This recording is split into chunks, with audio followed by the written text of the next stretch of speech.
سڵاو بینەرانی شارپرێس ئەم کاتتان باش. ئەمڕۆ میوانداری بەڕێز لیوە ئەحمەد ئەکەین سەرپەرشتیاری میحوەری یەکی گەرمەسێر لە سنووری خانەقین هێزەکانی پێشمەرگەی کوردستان لەو سنوورە بۆ پرسی ناوچە دابڕێنراوەکان و جموجوڵەکانی داعش و ئەو داواکاریانەی کە گوندنشینەکان لەو سنوورە هەیەە لە هێزەکانی پێشمەرگە لەبەرەوەی ئێستا ژیانیان لە دۆخێکی ئەمنی یان ئاسایشی نائاساییدایە. بۆ وەڵامدانەوەی ئەم پرسیارانە میوانداری بەڕێز لیوە ئەحمەد دەکەین. کاک ئەحمەد فەرموو بۆ ئێرە زۆر سپاس دەکەین کاک ئەحمەد بۆ ئەم چاوپێکەوتنەکە قبوڵ کرد. ئەگەر پێمان بڵێ ئەو فەراغە ئەمنیانەی کە ئەکەوێتە نێوان هێزەکانی حەشی شەعبی و سوپای عێراق لەگەڵ هێزی پێشمەرگە چ کاریگەریکی ئاسایشیان بۆ دۆخی ئەو ناوچانە هەیە؟ بەخێر بێن سەرچاوم.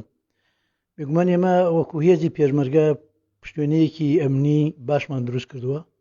ئەو فەراغە ئەمنیە لە سنوورەکانی ئێمانیە بە زۆری لە سنوورەکانی سوپای عێراق و حەشی شەعبیایە ئەکەوێتە ناو ئەوانەوە. بێگومان فەراغەکەیە، بەڵام لەم کاتانەدا شە بۆ ماوەیەکە جموجوڵی حەش لە دەڤەرەکە تۆزێکەمی کردووە. جموجوڵێکی ئەو تۆیانەیە لە ناوچەکە و بەمانێ و نەمانوێە خۆی لە خۆیان هەر نائارامەیەک لەو سنوورە دروست بووە و بە تایبەتیش لەسەر گوندنشینە کوردەکان کە چەند گوندێکی مانچوڵ کراوە، چەند گوندێکی تریش بەڕاستی بە هەمان شێوە دڵە ڕاوکەی تێدایە و زۆر ئارامی بەخۆیانەوە نابینن. لە چەند مانگی ڕابردوو قوربانی شیلەکەوتوانی خەڵکە کوژرا و زەرێنیان بە ماڵ و مڵکی خەڵکی شکیاند. لە چەند مانگی ڕابردوو بە تایبەت لە مانگی یەکەوە هەتاکو کۆتایی مانگی دوو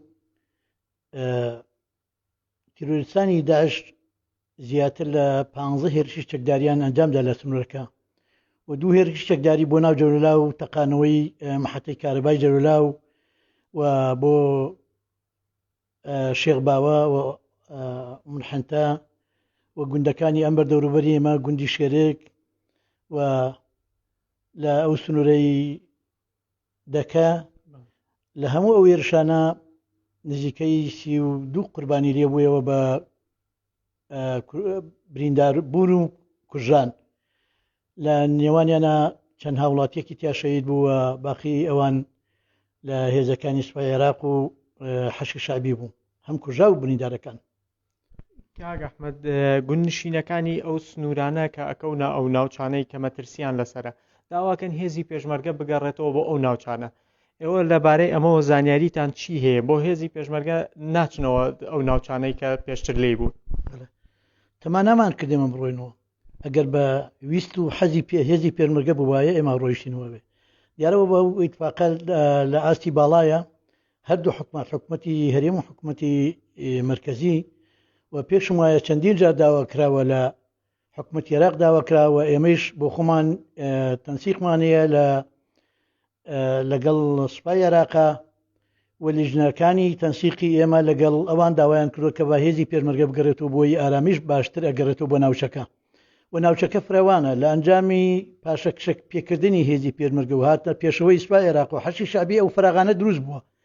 ئەو فەراغانە دروست بوو کاوە حەشی داعش ئەو ماوەیەوە ساڵی پار و ئەم ساڵیش هەتاکو نزیکی مانگی سێ کۆمەڵی چالاکی زنجیرەیە چالاکی و هێرشی چەکداریان تیا ئەنجامدا و ئەو زەرەر و زیانە زۆرە و 32 کەس کوژا و برینداری لێکەوتەوە. لە نێوانیانە وەکوتمان دووسێ هاوڵاتی تێدا بوو و باقی ئەوان لە سوپای عێراق و هێزەکانی حەشی شەعبی بوو. ئێستا سوپای عێراق و حەشی شەعبی کە کەوتنە هەڵگەڕانەوەی باخەکانی ئەساح و شێخ باوە و منحەنتە و ئاوایی سڵەمان وانە ئەمە وای کردو تۆزێک جموجوڵی داعش لەم ناوچانە کەم بێتەوە، دوور بکەونەوە.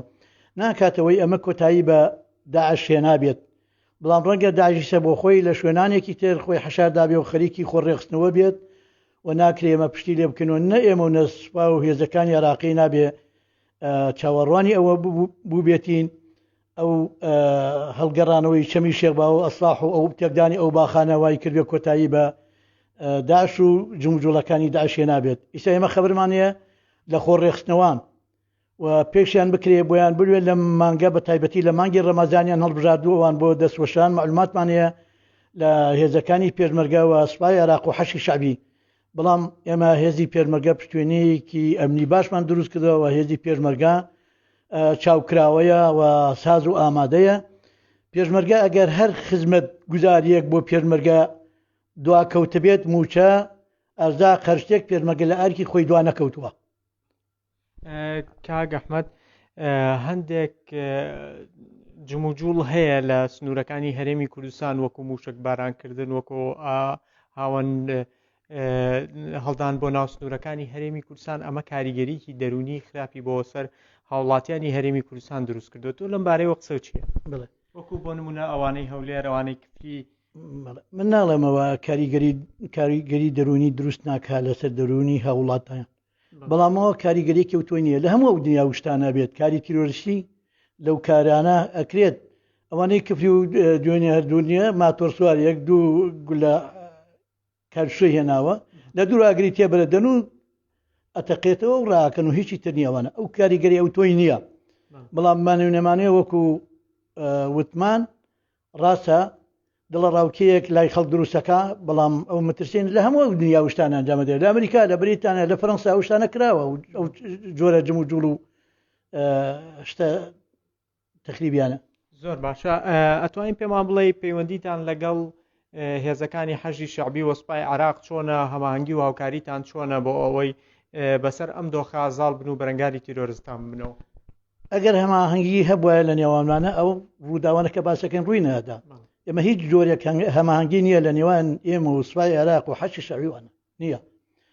زۆر جاریش باسی وم کردو ئێمە سێ هێزین وەکو سێ هێزی سێ وڵاتی لە یەکجا تەعامولەکەین لەگەڵ یەکتر هەر ئەوەندەیە شەڕی یەکتر ناکەین بەڵام هیچ جۆرە هەماهەنگیەک نییە بەڕاستی هەماهەنگیەکی ئەو تۆ نییە کە بەرنامەیەکی هاوبەشمان داڕشت بێت پێکەوە بۆ بەرگریکردن ڕێگریکردن لە ئەو جموجوڵی تیرۆریستانی داعش ئەوان بۆ لای خۆیانەوە هەوری خۆیانیان داوە ئێمەش لای خۆمانەوە ئەرکی ئەمە لە ئێستادا ئەوەیە کە وەکوتمان پشتوێنەیەکی ئەمنی باشمان دروست کردووە سنگەرەکانی خۆیان باش قایم کردووە و هێزەکانمان چاو کراوە ئامادە باش و خاوانی بەڕاستی وەرەیەکی پۆڵاینن ئەوەیە ئەوە ئەرکمانە ئەمە خۆمان وامان کردووە بە ئێمەش وایە داوایشمان کردووە لە سوپای عێراق داوامان کردو ئێمە بە هەماهەنگی هەبێت لە نێوانمانە وەرن ئەو شوێنانەی کە گومانی لێکرێ ئێمە وەکو هێزی پێشمەرگە ئامادەین لەگەڵتانە بەشدار بین بۆ مداهمە و پشکنینی ئەو شوێنانە ئەو شوێنانش بە تایبەتیەکەونە سنووری ئەوان و نەک سنووری ئێمە لە سنووری هێزی پێشمەرگە داعش یا هیچ شوێن و حەشارگەیەک نییە کە داعش خۆی تا حەشار بدە.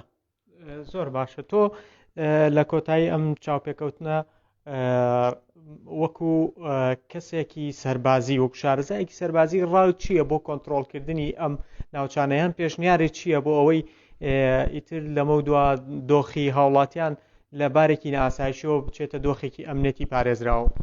ئێمە دڵنیا بووین ئەگەر پێشمەرگە بگەڕێتەوە شوێنانەی خۆی ئارامیە گەڕایەوە بۆ سنوورەکە ئەو سنوورانی کە ئێستا داعش دەتوانن چالێکیتی ئەنجام بدەن ئەوش لە بەڕاستی لە دەساتی ئێمانیە گەڕاندەوە لە دەساتی هەردوو دەساتە چه حکومەتی هەرێمە و حکومەتی ناوەندوو پێشم وایە چەندین جاریش قسە و باز لەسەرەوە کراوە کە هێزی پێشمەرگە بگەڕێتەوە بۆ ئەو شوێنانەی کە پێشی شەڕی داعش لێی بووە.